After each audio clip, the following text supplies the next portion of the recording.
हर 12 साल में लगने वाला महाकुंभ केवल एक धार्मिक आयोजन नहीं बल्कि एक अद्भुत रहस्यों और शक्तियों का केंद्र भी होता है। सदियों से यह माना जा रहा है कि नागा साधु एक गुप्त अमृत कलश की रक्षा कर रहे हैं जो युगों से एक रहस्यमयी स्थान पर छिपा हुआ है। यह कोई लोक कथा नहीं है बल्कि एक ऐसी सच्चाई है जिसे बहुत कम लोगों ने जाना है और जो इसे जानने की कोशिश करता है उसके साथ कुछ अनहोनी घट जाती है।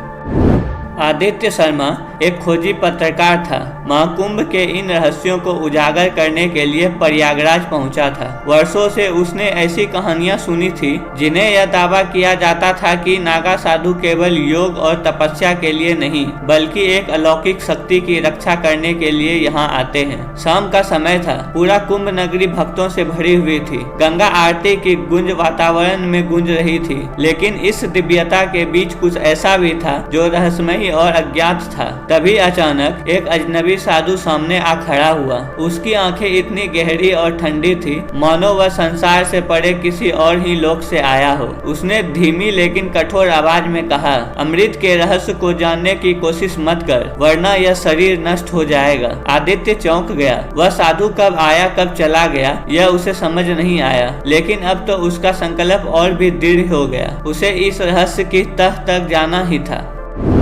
महाकुंभ केवल श्रद्धालुओं की भीड़ से भरा हुआ मेला नहीं था। यहाँ रात होते ही एक दूसरी दुनिया जीवित हो जाती थी। दूर दूर तक जलती हुई ध्वनि, अजीब मंत्रों की गूंज और अनगिनत तांत्रिक अनुष्ठान चलते रहते।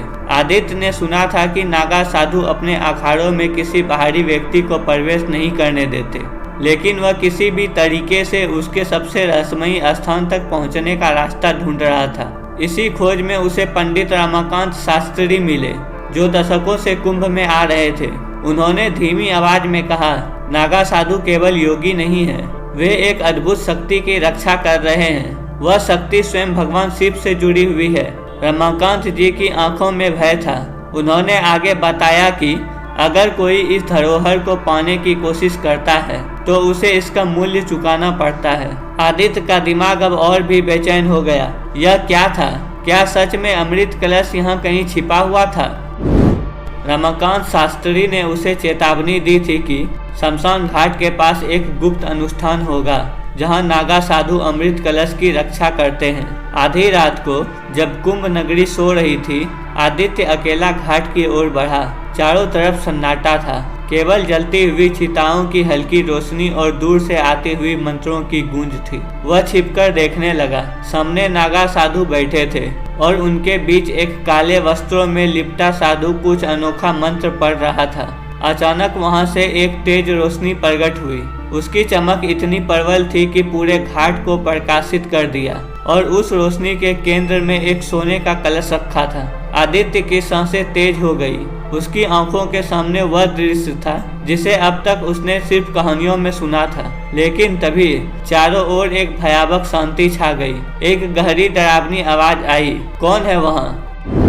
जब आदित्य की नजर चारों ओर घूमी तो उसने घाट के किनारे एक पुराना दरवाजा देखा जो शायद सदियों से बंद था। उस दरवाजे पर कुछ अजीब संकेत लिखे हुए थे जो संस्कृत में थे। उसने उसे पढ़ा, जो भी इस दरवाजे के पार जाएगा वह वापस नहीं लौटेगा। परंतु उसे ऐसा महसूस हुआ कि किसी शक्ति ने उसे आगे बढ़ने के लिए पुकारा हो। जैसे ही उसने दरवाजे पर हाथ रखा वह अपने आप खुल गया। अंदर अंधेरा था लेकिन वह कुछ हल्की हल्की लाल चमकती हुई रोशनी थी।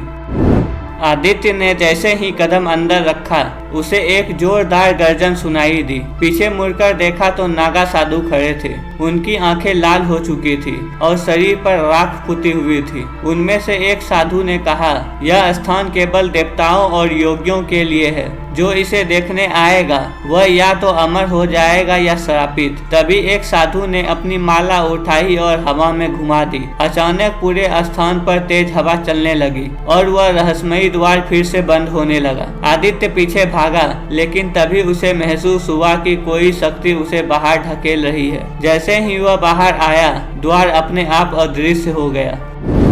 आदित्य हाँफ रहा था। उसने रमाकांत शास्त्री को यह सब बताया, लेकिन वे केवल मुस्कुराए और बोले, तेरे भीतर अमृत का रहस्य समा चुका है। कुछ सत्य केवल अनुभव के लिए होते हैं, सबको बताने के लिए नहीं। अब आदित्य समझ चुका था कि महाकुंभ का यह रहस्य एक आध्यात्मिक यात्रा है, जिसे केवल वही समझ सकता है जो इसके लिए तैयार हो।